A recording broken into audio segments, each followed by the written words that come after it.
اس دنیا کی زندگی میں ہر سال نئے نئے دن آتے ہیں، نیا نیا سال آتا ہے، نیا نیا مہینہ آتا ہے، اور یہ ہر نیا آنے والا دن، ہر نیا آنے والا مہینہ، ہر نیا سال آنے والا، یہ انسان کو اس بات کا پیغام دیتا ہے کہ اب تیری دنیا ختم ہونے والی ہے، تو بہت جلد آخرت کی طرف جانے والا ہے۔ ہر آنے والا نیا دن یہ پیغام دیتا ہے کہ تیری دنیا اب ختم ہونے والی ہے، تو بہت جلد آخرت کی طرف آنے والا ہے۔ قرآن مجید میں اللہ نے کہا وَأْمُرْ أَهْلَكَ بِالصَّلَاةِ وَاسْتَبِرْ عَلَيْهَا، اللہ نے کہا اے نبی آپ لوگوں کو حکم دیجیے، وَأْمُرْ أَهْلَكَ، اے نبی آپ اپنے گھر والوں کو حکم دیجیے۔ حکم کس کو ہو رہا ہے؟ نبی کو۔ کس کو حکم دیجیے؟ اہلک، آپ کے خاندان والوں کو۔ نماز کے مسئلے میں نبی کو بھی چھوٹ نہیں ہے، نبی کے خاندان کو بھی چھوٹ نہیں ہے۔ چاہے ہم بولتے سید خاندان کی، ہم کچھ نہیں بولنا، نہیں، یاد دیکھو سیدوں کے سید ہیں اللہ کے نبی، ان کے خاندان کو چھوٹ نہیں ملے نماز کے مسئلے میں۔ اللہ نے کہا وَأْمُرْ أَهْلَكَ، اے نبی آپ اپنے خاندان والوں کو حکم دیجئے، کس بات کا؟ بِالصَّلَاةِ، نماز کا حکم دیجئے، وَاسْتَبِرْ عَلَيْهَا، اے نبی آپ خود بھی نماز پر جمے رہیے، آپ خود جمے رہیے۔ آپ علیہ الصلوۃ والسلام نے فرمایا حسن خلیقہ، آدمی اچھے اخلاق کا پابند ہو، اچھے اخلاق اس کے اندر ہو۔ میں یہ لفظ اس لیے کہہ رہا ہوں اچھے اخلاق کا پابند اس لیے بول رہا ہوں کیونکہ آج ہمارے مسلمانوں کا معاملہ یہ ہے، مسجد میں آتے تو اچھے اخلاق کے ساتھ آتے ہیں، مسجد سے باہر نکل گئے اخلاق بھول گئے۔ مسجد کے اندر اچھے اخلاق سے السلام علیکم، جھک جھک کے سلام کرنا، جی اچھے انداز سے سلام کرنا، محبت سے پیش آنا، گلے سے گلے ملنا، لیکن جیسے ہی مسجد کی دیوار، مسجد کی جو ہے دروازہ پار کیے، ختم، اب اخلاق ختم۔ اخلاق صرف مسجد کا حد تک نہیں ہے، اخلاق کا دائرہ بڑا وسیع ہے۔ اللہ کے نبی محمد عربی صلی اللہ علیہ وسلم نے فرمایا اربعن سمجھتے نا، واحد اثنان ثلاثہ اربع، اربعن، نبی نے فرمایا چار چیزیں، اذا کننا فیک، جس آدمی کے پاس یہ چار چیزیں پائی جائے، جس آدمی نے یہ چار چیزوں کو پا لیا، دنیا ساری اس کو مل گئی۔ کیا مطلب؟ چار چیزیں جس کے پاس آ گئی، دنیا پوری اس کو مل گئی۔ اس دنیا کو پانے کے لیے ہم کوشش کرتے ہیں نا، دن رات ایک کرتے ہیں، دنیا ملتی نہیں ملتی، جتنی ملنا اتنا ملتی، لیکن چار چیزیں جس نے پا لی، دنیا پوری مل گئی اس کو۔ حدیث سننے کے لائق ہے نا، کیونکہ دنیا سے تعلق ہے اس کا، دنیا پانے کے سلسلے میں یہ حدیث کا تعلق ہے۔ وَقُلْ جَاءَ الْحَقُّ وَزَهَقَ الْبَاطِلُ إِنَّ الْبَاطِلَ كَانَ زَهُوقًا، والصلاة والسلام على أشرف الأنبياء والمرسلين نبينا محمد وعلى آله وأصحابه أجمعين، أما بعد، أعوذ بالله من الشيطان الرجيم، بسم الله الرحمن الرحيم، قال الله جل وعلا يا أيها الذين آمنوا اتقوا الله حق تقاته ولا تموتن إلا وأنتم مسلمون، يا أيها الناس اتقوا ربكم الذي خلقكم من نفس واحدة وخلق منها زوجها وبث منهما رجالا كثيرا ونساء واتقوا الله الذي تساءلون به والأرحام إن الله كان عليكم رقيبا، يا أيها الذين آمنوا اتقوا الله وقولوا قولا سديدا يصلح لكم أعمالكم ويغفر لكم ذنوبكم ومن يطع الله ورسوله فقد فاز فوزا عظيما، أعوذ بالله من الشيطان الرجيم، بسم الله الرحمن الرحيم، واتقوا يوما ترجعون فيه إلى الله ثم توفى كل نفس ما كسبت وهم لا يظلمون، وقال النبي صلى الله عليه وسلم وعن عبد الله بن عمرو رضي الله عنهما قال قال رسول الله صلى الله عليه وسلم أربع إذا كنا فيك فلا عليك ما فاتك من الدنيا، حفظ أمانة وصدق حديث وحسن خليقة وإفة في طعمة رواه أحمد في مسنده ورواه الحاكم۔ تمام قسم کی حمد و ثنا، بڑائی و بزرگی، عظمت و جلال رب العالمین کے لائق و سزاوار ہے، جو ہم تمام کا اکیلا خالق ہے، مالک ہے، مدبر ہے۔ سبحان اللہ ما عظم شأنہ، سبحان اللہ بحمدہ، عدد خلقہ ورضا نفسہ وزنۃ عرشہ ومداد کلماتہ۔ بعدہ لاکھوں کروڑ درود و سلام ہو تمام انبیاء علیہم السلام پر، بالخصوص امام الانبیاء محمد مصطفیٰ صلی اللہ علیہ وسلم کے ذات گرامی پر، اللہم صلی و بارک وسلم تسلیما کثیرا و کثیرا۔ بھائیو بزرگوں، آج کے اس ملاقات میں آپ حضرات کے شوق اور جدت اور آپ کے ذوق کو دیکھ کر بڑی خوشی ہوئی۔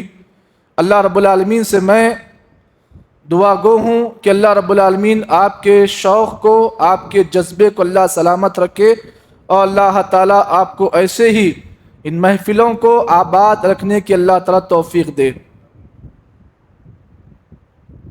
بھائیوں بزرگوں،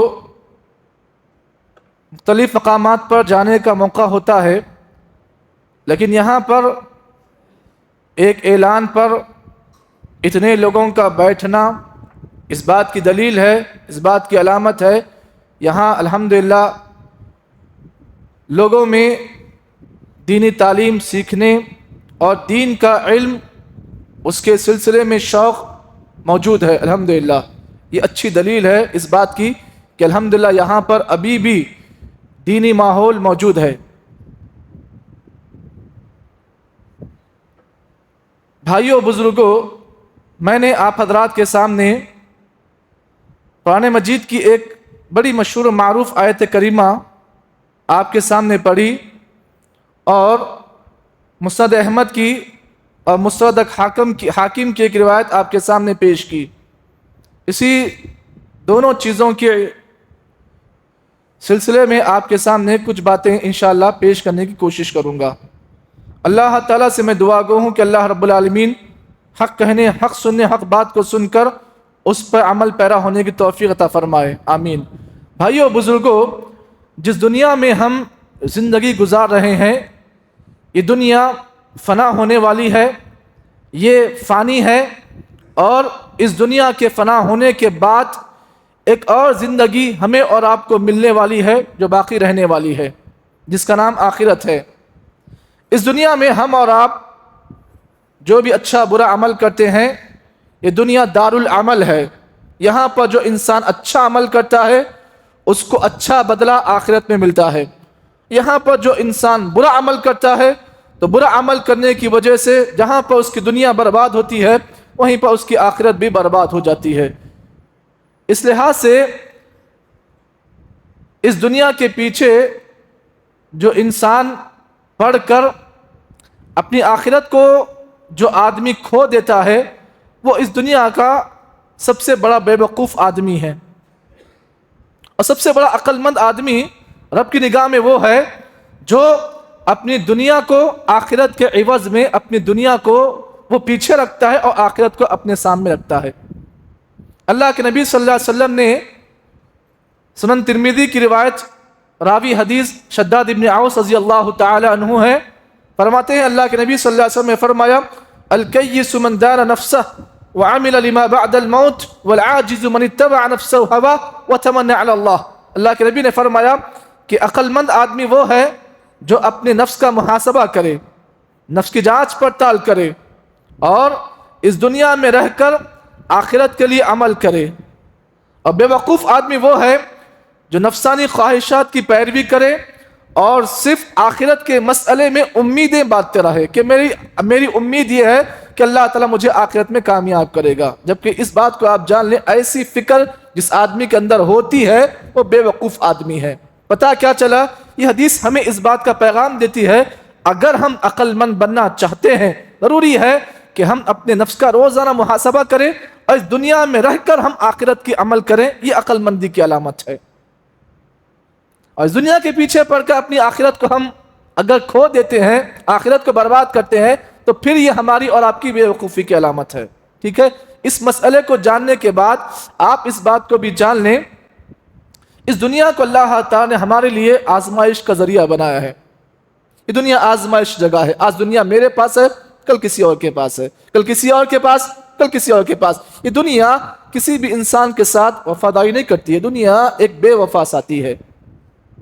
لوگ اس کے ساتھ وفاداری کی کوشش کرتے ہیں، لیکن یہ دنیا کسی کے ساتھ وفاداری آج تک نہیں کی۔ اس دنیا پر سب سے زیادہ فتح کرنے والا، فاتح، دنیا کا فتح کرنے والا سکندر اعظم جب اس دنیا سے جا رہا تھا تو جاتے وقت اس نے لوگوں سے کہا کہ لوگوں، میرا جب انتقال ہو جائے تو میرے ہاتھوں کو کفن میں جو ہے کھول کر رکھ دینا، تاکہ دنیا والے اس بات کو جان لے، سمجھ لے کہ میں ساری دنیا پر حکومت کی، دنیا پوری فتح کی، لیکن جاتے وقت خالی ہاتھ جا رہا ہوں۔ دیکھیے آپ اس بات کو آپ جان لیں، اتنا بڑا دنیا کو فتح کرنے والا سکندر اعظم جا رہا ہے تو کس حالت میں جا رہا ہے؟ خالی ہاتھ جا رہا ہے۔ لیکن پھر بھی انسان اس دنیا کے پیچھے اپنی آخرت کو کھو دیتا ہے، اپنی آخرت کو کیا ہے برباد کرتا ہے۔ یہ سمجھتا ہے کہ دنیا سب کچھ ہے، اور اسی دنیا کے پیچھے پڑ کر وہ اپنی قیمتی آخرت کو کھو دیتا ہے۔ قرآن مجید کی جو آیت کریمہ میں نے آپ کے سامنے پیش کی، جب اس آیت کا نزول ہوا، یہ آیت جب نازل ہوئی، اس کے مخاطب اولین صحابہ اکرام تھے۔ جب یہ آیت کریمہ نازل ہوئی تو صحابہ کے سلسلے میں آتا ہے کہ انہوں نے اپنی زندگی میں، اپنی فکر میں انہوں نے آخرت کو رکھا، دنیا کو چھوڑ دیا۔ جب یہ آیت کریمہ صحابہ کے درمیان نازل ہوئی تو ان کا اس آیت کے سلسلے میں کیا طریقہ رہا؟ طریقہ یہ رہا کہ جتنی چھوڑی بہت دنیا ان کے اندر تھی اس کو ختم کر دیا، آخرت کی فکر میں رہے وہ لوگ زندگی گزارنے لگے۔ قرآن مجید کی اس آیت میں آپ دیکھیے اللہ نے خطاب بڑے الگ انداز سے کیا۔ اللہ نے کہا واتقوا، کہیں بھی آپ قرآن مجید میں آپ دیکھیں یہ ایک ہی آیت آپ کو ملے گی جس میں اللہ تعالیٰ نے شروعات سے ہی تقوی کا اللہ نے حکم دیا۔ واتقوا، ڈرو، واتقوا، خوف کھاؤ، کس دن سے؟ اس دن سے ترجعون فیہ الی اللہ، جس دن میں تمہیں اللہ کی طرف لوٹایا جائے گا، تم اللہ کی طرف لوٹائے جاؤ گے۔ ثم توفی کل نفس ما کسبت، پھر ہر انسان کو اس کے کیے گئے اعمال کا پورا پورا بدلہ دیا جائے گا۔ وہم لا یظلمون، اور کسی بھی انسان کے ساتھ وہاں پر ظلم نہیں کیا جائے گا۔ قرآن مجید کی اس آیت کی گہرائی میں آپ جائیں بے شمار باتیں آپ کو ملیں گی، لیکن مختصر بات آپ کو کہہ دوں، اس آیت کریمہ میں اللہ تعالیٰ نے چونکا دینے والی بات اللہ نے یہ بیان کی، اس بات کو جان لو تم اس دنیا میں جو کچھ بھی کرتے ہو تمہیں اس کا پورا پورا بدلہ اللہ کے پاس دینا ہے۔ یہ آیت کریمہ ہمیں اور آپ کو اس بات کا پیغام دیتی ہے کہ ہم اس دنیا میں جو کچھ بھی کریں گے اس کا پورا پورا بدلہ اللہ کے پاس ہمیں دینا ہے۔ یہاں پر کسی کے ساتھ ہم نے حق تلفی کی، اس کا بدلہ دینا ہے۔ یہاں پر کسی کے ساتھ ہم نے کوئی غلط سلوک کیا، اس کا بدلہ ہمیں دینا ہے۔ لہذا اس دنیا میں کبھی کبھار انسان یہ سمجھتا ہے کہ میں کسی کے حق کو اگر مار کھا لوں یا حق کو دبا دوں تو میں اس دنیا کا سب سے بڑا کامیاب انسان بن سکتا ہوں، لیکن آپ اس بات کو جان لیں جتنے لوگوں کا آپ نے حق دبایا ہے وہاں پر ہر ایک کے حق کو آپ کو ادا کرنا ہے۔ یہ مسئلہ آپ یاد رکھیں۔ آگے آپ اس بات کو بھی جان لیں، اس دنیا کی زندگی میں ہر سال نئے نئے دن آتے ہیں، نیا نیا سال آتا ہے، نیا نیا مہینہ آتا ہے، اور یہ ہر نیا آنے والا دن، ہر نیا آنے والا مہینہ، ہر نیا سال آنے والا، یہ انسان کو اس بات کا پیغام دیتا ہے کہ اب تیری دنیا ختم ہونے والی ہے، تو بہت جلد آخرت کی طرف جانے والا ہے۔ ہر آنے والا نیا دن یہ پیغام دیتا ہے کہ تیری دنیا اب ختم ہونے والی ہے، تو بہت جلد آخرت کی طرف آنے والا ہے۔ اسی لیے حضرت علی ابن ابی طالب رضی اللہ تعالیٰ عنہ کے بارے میں آتا ہے، جب بھی لوگوں کو خطاب کرتے حضرت علی رضی اللہ تعالیٰ عنہ یہ کہا کرتے تھے۔ کیا کہا کرتے تھے؟ حضرت علی کے بارے میں آتا ہے، وہ کہا کرتے تھے ارتحلت الدنیا مدبرہ والآخرة مقبلہ ولکل منہما بنون فکونوا من ابناء الآخرہ ولا تکونوا من ابناء الدنیا فإن اليوم عمل ولا حساب وغدن حساب والعمل. حضرت علی کہا کرتے تھے لوگوں اس بات کو جان لو، دنیا روزانہ تمہارے پاس آ رہی ہے، دنیا کا ہر نیا دن تمہارے پاس آ رہا ہے، اس لحاظ سے دنیا پیٹ پھیر کر تم سے بھاگ رہی ہے. والآخرۃ مقبلہ، اور آخرت تمہارے پاس آگے بڑھ کر تمہارے سامنے آ رہی ہے. لہذا اس پیٹ پھیرنے والے کے پیچھے مت پڑو، سامنے سے جو چیز آ رہی ہے اس کا مقابلہ کرو. وَلِكُلٍّ مِّنْهُمَا بَنُونَ. اور لوگوں اس بات کو جان لو، اس دنیا میں دو طریقے کے لوگ ہیں. ایک دنیا پرست ہیں جن کی فکر میں، جن کی نگاہ میں صرف دنیا ہوتی ہے. وہ صبح اٹھتے ہیں تو دنیا کی فکر لے کر اٹھتے ہیں، وہ شام کرتے ہیں تو دنیا کی فکر لے کر گزارتے ہیں. ان کی زندگی میں صرف دنیا کمانا ہوتا ہے، دنیا چمکانا ہوتا ہے. وہ کیسے بھی دنیا ان کے پاس آ جائے اس کی فکر نہیں کرتے ہیں. لہذا وہ دنیا کے پیچھے بھاگنے کی کوشش کرتے ہیں اور دنیا کو سنوارنے کی کوشش کرتے کرتے اتنا آخرت کی غافل ہو جاتے ہیں کہ ایک دن اپنے خبر کے گڑھے میں گر جاتے ہیں. لہذا حضرت علی کہا کرتے ہیں لوگوں اس بات کو جان لو، وَلَا تَكُونُ مِنْ أَبْنَاءِ الدُّنْيَا. تم دنیا میں دنیا پرست بن کر مت رہو. کیوں؟ اس لیے کہ آج تم جو بھی عمل کرو گے، تم جو بھی نیکی کرو گے، تم جو بھی عمل کرو گے، تمہیں حساب نہیں دینے والا ہے، تمہیں حساب نہیں ملنے والا ہے، تمہیں حساب نہیں دیا جائے گا. لیکن کل جو آنے والا دن ہے وہاں پر صرف حساب ہوگا. عمل کرنے کی کوشش تم کرو گے، موقع نہیں دیا جائے گا، موقع نہیں ملے گا. اسی لیے اس دنیا کی زندگی میں رہ کر عمل کر لو. یہاں پر تم جتنا بھی عمل کرو گے وہاں پر تمہیں اس کا حساب ملنے والا ہے. اگر تم یہاں پر عمل نہیں کرو گے تو یاد رکھو آخرت میں اگر تم عمل کرنے کی کوشش کرنا بھی چاہو تمہیں موقع نہیں دیا جائے گا. اس مسئلے کو بھی آپ جان لیں. لہذا اللہ کے نبی صلی اللہ علیہ وسلم کی جو حدیث میں نے آپ کے سامنے پیش کی، نبی اکرم صلی اللہ علیہ وسلم کی حدیث سونے کے حروف سے لکھے جانے کے لائق ہے. سونے کے حروف سے لکھے جانے والی حدیث ہے. گنیز بک میں اس حدیث کو اگر لکھا جائے تو یہ کتاب کی چمک بن سکتی ہے حدیث. بارہا آپ نے ماشاءاللہ علماء کے خطابات سنے ہیں، لیکن یہ حدیث جب میں نے اپنے مطالعے میں اس حدیث کو جب دیکھا بڑی اچھی لگی حدیث. یہ ویسے تو اللہ کے نبی کی ہر حدیث اچھی ہوتی ہے، لیکن اس حدیث میں اللہ کے نبی نے بڑی اہم باتیں بیان کی. اس حدیث کے سلسلے میں شیخ محسن عباد جو مدینے میں جو مسجد نبوی ہے وہاں کے جو آپ مدرس ہیں اور وہاں کے امام بھی ہیں، محسن عباد کہتے ہیں ہذہ الحدیث وصایا نبویہ. اس حدیث میں اللہ کے نبی نے بڑی عظیم وصیتیں بیان کی ہیں. ینبغی للمسلم، ہر مسلمان کو چاہیے کہ اس حدیث میں جو صفات بیان کیے گئے ہیں ان صفات کا اپنے اندر، ان صفات کے اوصاف کا اپنے اندر پیدا کرے.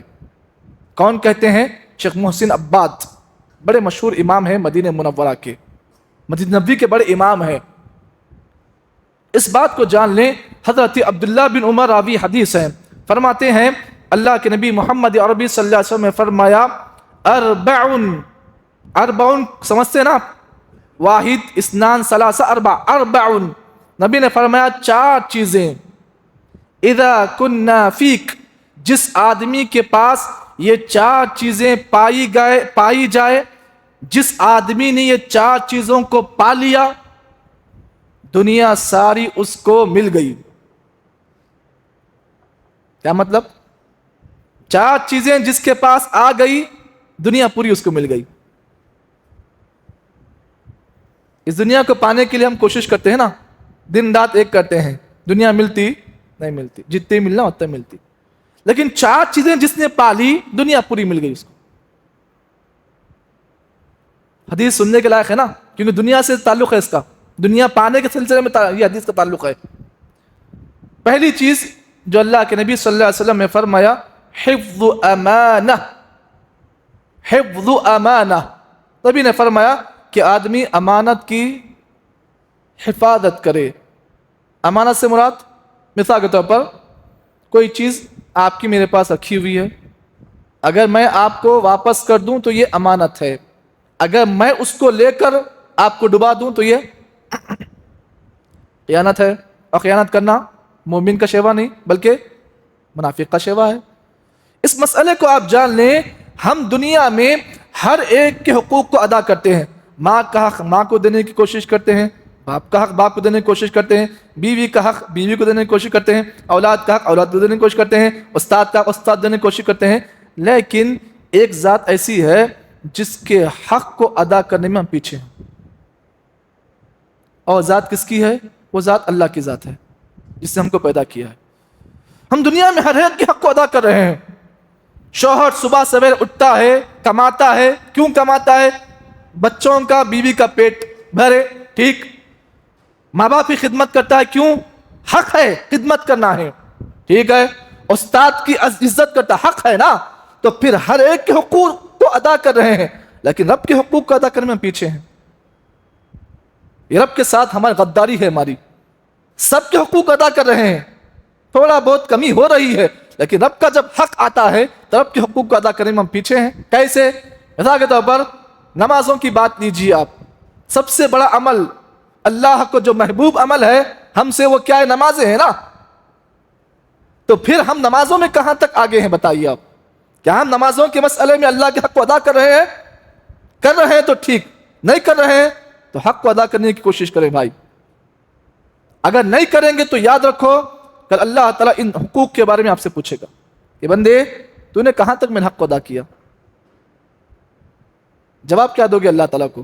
جس کا کھا رہے ہیں، جس کا پیے، جس کا اوڑھ رہے ہیں، جس کا ہر نعمتیں کھا رہے ہیں، اس رب کے حق کو ادا نہ کرے تو ہم سے بڑے ناہنجار، ہم سے بڑے غدار کون ہو سکتے ہیں بتائیے؟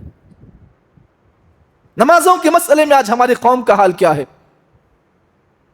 نہیں، بہت پیچھے ہیں ہم۔ کوشش کریں کہ نمازوں کے مسئلے میں رب کا جو حق ہے اس کو ادا کرنے کی ہم کوشش کریں۔ اور یاد رکھیں قرآن مجید میں اللہ تعالیٰ نے جنتی لوگوں کو جو صفات بیان کی، اللہ نے ان کی صفات میں ایک صفات یہ بیان کی، والذین هم لاماناتهم وعهدهم راعون۔ اللہ نے کہا کہ جنتی لوگ کون ہوتے ہیں؟ اللہ نے کہا جنتی وہ ہوتے ہیں جو رب کے حقوق کو ادا کرتے ہیں، امانتوں کا پاس و لحاظ رکھتے ہیں۔ یہ کس کی علامت ہے؟ یہ جنتیوں کی علامت ہے۔ تو معلوم کیا ہوا؟ رب کے ساتھ جو حق ادا کرنا ہے وہ ہے نماز کے مسئلے میں ہم اللہ کے حق کو ادا کریں۔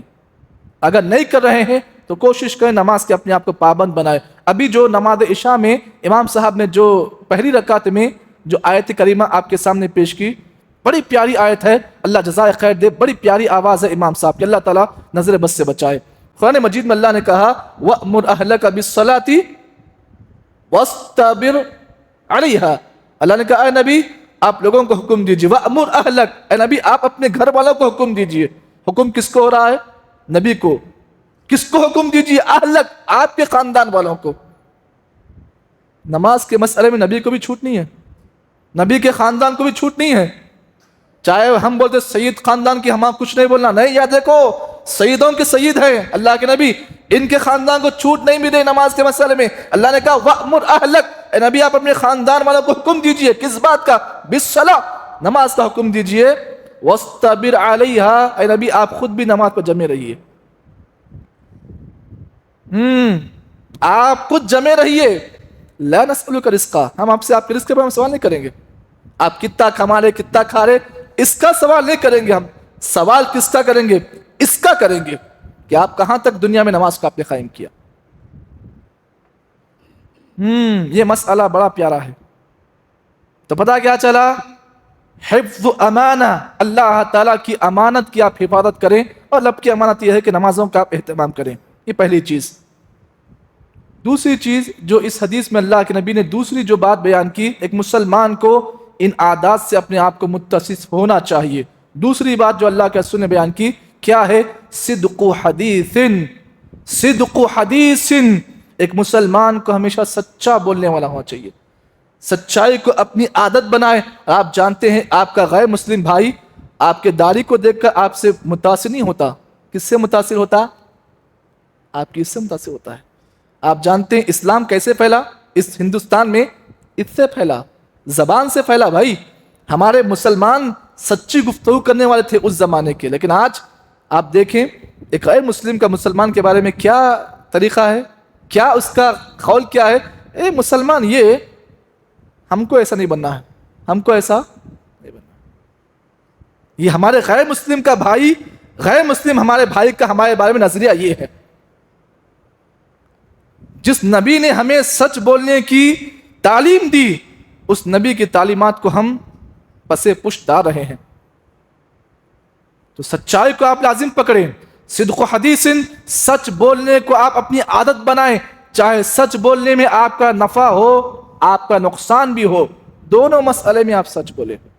قرآن مجید میں اللہ رب العالمین نے اللہ کے نبی صلی اللہ علیہ وسلم اور خود ایمان والوں کو اللہ نے حکم دیا، یا ایھا الذین آمنوا اتقوا اللہ وکونوا مع الصادقین، کہ اے لوگو جو ایمان لائے ہو، اتقوا اللہ، اللہ سے ڈرو، وکونوا مع الصادقین، سچ بولنے والوں میں سے ہو جاؤ۔ پتہ کیا چلا؟ تقویٰ ہے پہلے، اس کے بعد سچائی ہے۔ جو آدمی سچا ہوتا وہی متقی ہوتا، جو آدمی متقی ہوتا وہی سچا ہوتا، اور جو آدمی متقی نہیں ہوتا وہ سچا بھی نہیں ہوتا۔ یہ مسئلہ ہے۔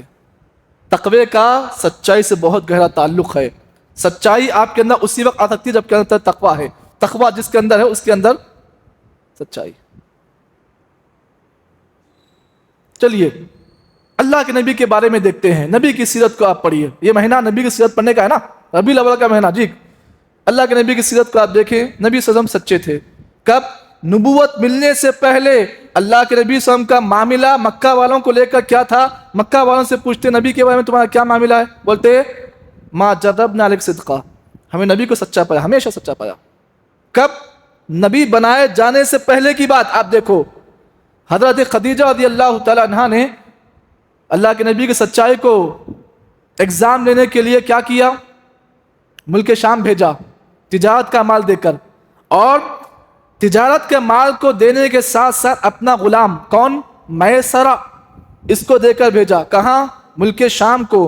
کہا کہ دیکھو نبی کی تجارت کا انداز کیسا ہے۔ یہ غلام گیا ملک شام، گیا، نبی بھی گئے، تجارت کر رہے ہیں بازار میں۔ اللہ کے نبی صلی اللہ علیہ وسلم کے بازار میں تجارت کا انداز بڑا مختلف ہے۔ غلام نے دیکھا، ارے بڑا عجیب و غریب معاملہ ہے، انداز بڑا مختلف ہے۔ کیسا انداز ہے؟ نبی صلی اللہ علیہ وسلم کے بارے میں اس نے کہا کہ نبی صلی اللہ علیہ وسلم جب کپڑا بیچ رہے تھے بازار میں تو آپ گاہکوں سے کہتے دیکھو اے گاہکوں، اس کپڑے میں فلاں جگہ ایسا ہے، فلاں جگہ یہ چیز ہے، فلاں جگہ ایسا ہے۔ اس نے کہا کہ بڑا عجیب و غریب آدمی ہے، تجارت کا انداز بڑا الگ ہے، ہم نے دوسروں کے پاس گئے، ساتھ میں گئے، انداز ایسا نہیں تھا، لیکن اس کا انداز بڑا خطرناک ہے، ہو سکتا ہے کہ تجارت میں نقصان ہو سکتا ہے۔ کس کو؟ ہماری مالکین کو۔ کس کو؟ خدیجہ کو نقصان ہو سکتا ہے۔ لہذا اس کے بعد پھر کیا ہوا؟ اس غلام نے دیکھا کہ سب سے زیادہ مارکیٹ میں کپڑا سیل اللہ کے نبی کے پاس ہوا۔ ہاں، تعجب میں ہو گیا، ارے یہ کیا ہے، سب سے زیادہ سیل یہاں ہو رہا ہے۔ واپس جب مکہ پہنچے تو خدیجہ رضی اللہ تعالی عنہا کے سامنے پورا واقعہ پیش کیا۔ کہا کہ نہیں، اب ایسے آدمی کے ساتھ پیغام دینا اچھا ہے۔ پیغام فوری پہنچا کس کے پاس؟ اللہ کے نبی کے پاس۔ یہی وہ مسئلہ تھا جس نے حضرت خدیجہ کو متاثر کیا اللہ کے نبی کے ساتھ نکاح کرنے کے لیے۔ ہے ہمارے پاس آج ایسا؟ نہیں ہے۔ دعا کرے اللہ تعالیٰ اس کو پیدا کرے، آمین۔ تیسری چیز جو اللہ کے رسول نے اس حدیث میں بیان کی وہ کیا ہے؟ آپ علیہ الصلوۃ والسلام نے فرمایا حسن خلیقہ، آدمی اچھے اخلاق کا پابند ہو، اچھے اخلاق اس کے اندر ہو۔ میں یہ لفظ اس لیے کہہ رہا ہوں اچھے اخلاق کا پابند، اس لیے بول رہا ہوں کیونکہ آج ہمارے مسلمانوں کا معاملہ یہ ہے، مسجد میں آتے ہیں تو اچھے اخلاق کے ساتھ آتے ہیں، مسجد سے باہر نکل گئے اخلاق بھول گئے۔ مسجد کے اندر اچھے اخلاق سے السلام علیکم، جھک جھک کے سلام کرنا، جی اچھے انداز سے سلام کرنا، محبت سے پیش آنا، گلے سے گلے ملنا، لیکن جیسے ہی مسجد کی دیوار، مسجد کی جو ہے دروازہ پار کیے، ختم۔ اب اخلاق ختم۔ اخلاق صرف مسجد کا حد تک نہیں ہے، اخلاق کا دائرہ بڑا وسیع ہے۔ اور آج ہمارا مسئلہ یہ ہے کہ ہم اپنے گھر والوں کے ساتھ کیسے اخلاق سے ہم پیش آ رہے ہیں، یہ بھی مسئلہ ہے۔ تو یاد رکھیں ایک مسلمان کے اخلاق اچھے ہونا چاہیے، اس لیے کہ اللہ کے نبی صلی اللہ علیہ وسلم نے فرمایا جس آدمی کے اخلاق اچھے ہوں وہ آدمی ایمان والا ہے۔ ایمان کا تعلق اخلاق سے ہے۔ جس آدمی کے اخلاق اچھے ہیں وہ اچھے ایمان والا ہے، جس آدمی کے اخلاق برے ہیں وہ کبھی بھی اچھا ایمان والا نہیں بن سکتا۔ نہیں بن سکتا۔ اگر کوئی عالم یہ کہتا ہے کہ برے اخلاق والا اچھا ایمان والا بن سکتا ہے تو میں نہیں مانتا اس بات کو۔ کیوں؟ اس لیے کہ جس آدمی کے اخلاق اچھے ہیں اس کا ایمان بھی اچھا ہوتا ہے، اور جس آدمی کے اخلاق برے ہوں اس کا ایمان کبھی اچھا نہیں ہو سکتا۔ چوتھی چیز جو اللہ کے رسول نے بیان کی، ان تینوں حدیثوں، ان تینوں چیزوں کی جان اس میں ہے۔ کیا ہے؟ عفت فی طعمۃ، آدمی کی کمائی پاکیزہ ہو، کمائی پاکیزہ ہو۔ اب کمائی پاکیزہ کب ہوتی ہے؟ جب آدمی سچ بولتا، اور جب آدمی اچھے اخلاق والا ہوتا، اور جب آدمی امانت دار ہوتا، کمائی بھی پاک ہوتی۔ یہ تین چیزیں نہیں تو یہ نہیں ہو سکتی۔ پتہ کیا چلا؟ ان تینوں چیزوں کا کنیکشن کس سے ہے؟ اس سے ہے۔ تو ایک مسلمان کو ہمیشہ اپنی روزی پاک رکھنا چاہیے۔ جس طریقے سے اپنے جسم کے کپڑے کو پاک اور صاف رکھتا ہے، کمائی کو بھی پاک رکھیں۔ ایک جسم پر کپڑا ہے، اگر اس پر دھبا لگتا ہے، داغ لگتا ہے، تو انسان اس کو مٹانے کی کوشش کرتا ہے، کیسے میٹیں؟ جب تک میٹتا نہیں سکون نہیں ہوتا۔ لیکن کمائی جب پاک نہ ہو تو کیسے صاف کریں، اس کی فکر نہیں کرتا آدمی۔ لہذا کپڑوں کی پاکی سے بڑھ کر صفائی اپنے کمائی کی ہونی چاہیے۔ اسی لیے اللہ کے نبی صلی اللہ علیہ وسلم نے یہ بات یوں ہی نہیں کی۔ آپ علیہ الصلوۃ والسلام نے فرمایا کہ جس آدمی کے اندر یہ مسئلہ پیدا ہو جائے کہ جو آدمی ایک حرام کا لقمہ اپنے منہ میں ڈالتا ہے، تو اللہ کے رسول نے فرمایا لم تقبل له صلاۃ 40 یوما، اللہ تعالیٰ اس کی 40 دن کی نماز قبول نہیں کرتے ہیں۔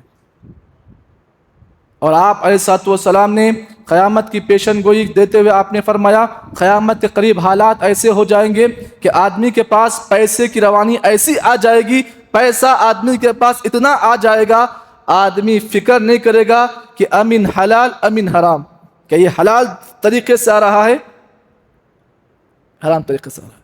پیسے کی روانی بہت ہو جائے گی۔ کب؟ قیامت کے قریب۔ آدمی فکر نہیں کرے گا کہاں سے آ رہا ہے، آدمی کو سوچے گا نہیں آدمی۔